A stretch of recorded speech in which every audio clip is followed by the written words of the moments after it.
बाप और बेटे और रूह कुद्दुस के नाम से आमीन। आज हम मुकद्दस मरकज की अंजील उसका चौथा बाब और उसकी आयात 33 और 34 पर ध्यान ज्ञान करेंगे। और आज हम बादशाही के भेद इनके बारे में सुनेंगे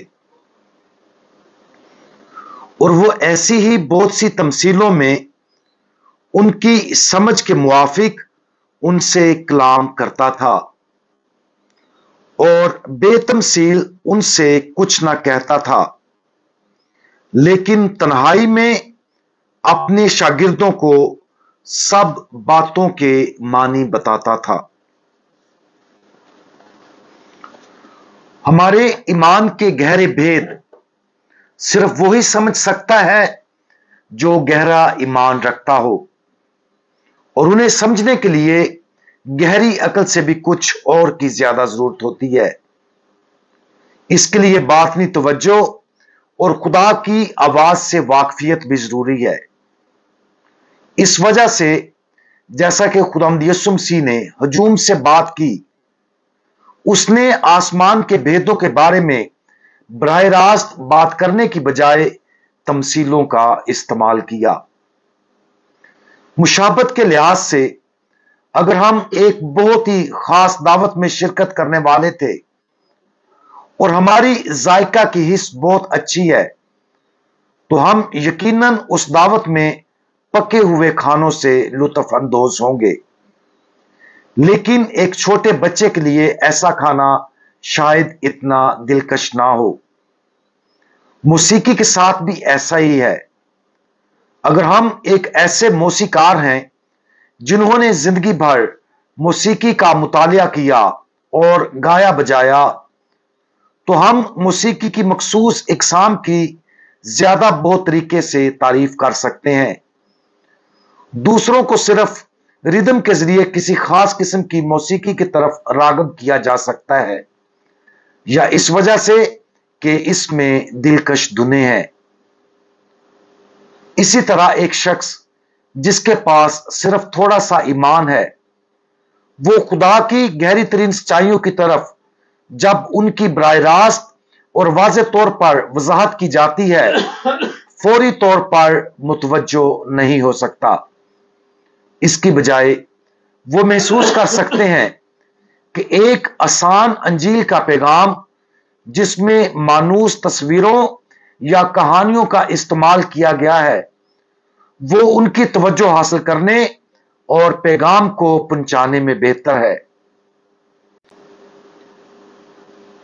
ये समझना अच्छा है, क्योंकि ये हमारे लिए अच्छा है कि हम खुदा के साथ ऐसे राब्ते के जराए की तरफ रुजू करें जो हमारे ईमान और समझ की गहराई के लिए मौजू हैं। ज्यादातर लोगों के लिए खुद को हजूम में उन लोगों में से एक के तौर पर देखना बहुत मुफीद होगा जिनसे खुदावंद यीशु मसीह ने अपनी तमसीलें कही थीं। जब हम अपने ईमान का सफर शुरू करते हैं, तो हमें खास तौर पर खुद को हजूम का हिस्सा देखना चाहिए।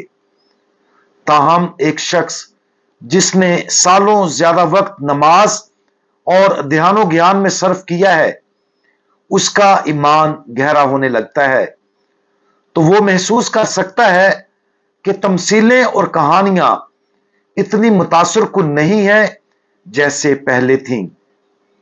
उन्हें तमसीलों और कहानियों की बजाय मजीद किसी और चीज की जरूरत है। इसलिए वो चाहते हैं कि खुदा उनसे ज्यादा वाज़ेह और गहराई से बात करे। अमली तौर पर बात करते हुए जब हम महसूस करें कि हमारा ईमान बढ़ रहा है, तो ये अच्छा है कि हम उन गहरे तरीकों को तलाश करें जिनके जरिए खुदा हमसे बात करता है। वो हमारे पास कैसे आता है और अपनी मर्जी और ईमान की सच्चाइयों को मजीद बराह रास्त कैसे वाज़ेह करता है और उनकी कैसे वजाहत करता है, जैसा कि खुदावंद यीशु मसीह ने रसूलों के साथ किया था। शायद मुकद्दसीन की जिंदगियों को पढ़ना, कैथोलिक कलीसिया की कैटेकिज्म या कोई और रूहानी किताब हमें मजीद गहराई में मशगूल कर देगी। इसके अलावा जब हमारे ईमान में इजाफा होता है तो कलाम पाक के कुछ इक्तबासात हमें सैर कर सकते हैं, जैसे कि वो इक्तबासात जहां खुदावंद यीशु मसीह अपने शागिर्दों से बराह रास्त बात करता है। आज उस तरीके पर गौर करें जो हमें हमारी जिंदगी के उस मोड़ पर खुदा के पाक कलाम से सबसे ज्यादा और मुकम्मल तौर पर सैर करता है। इसकी शिनाख्त करने का बेहतरीन तरीका यह है कि इस बात पर गौर किया जाए कि यह वो चीज है जिसने हमें देर तक सबसे ज्यादा तसल्ली और तरगीब दी है। पिछले साल के दौरान हमारे अंदर खुदा का कलाम किस तरह सबसे ज्यादा ताकतवर तरीके से गूंज रहा है। इस तरीके की निशानदेही करना जिससे खुदा ने हाल ही में हमसे बात की है, यह फैसला करने का बेहतरीन तरीका है कि इससे वो सब कुछ कैसे हासिल करना है जो वो हमें सिखाना चाहता है, और हमारे ईमान के सफर के इस मकाम पर वो हम पर जाहिर करना चाहता है।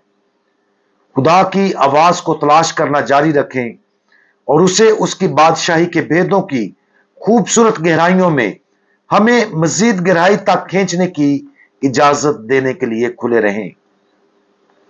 खुदा बाप के जलाली कलाम आप अपने लोगों के साथ मुख्तलिफ तरीकों से बात करने का चुनाव करते हैं। कुछ लोगों के साथ आप तमसीलों के जरिए बात करते हैं और कुछ लोगों के साथ आप अपने दिल की गहराइयों को जाहिर करते हुए ज्यादा बराह रास्त तरीके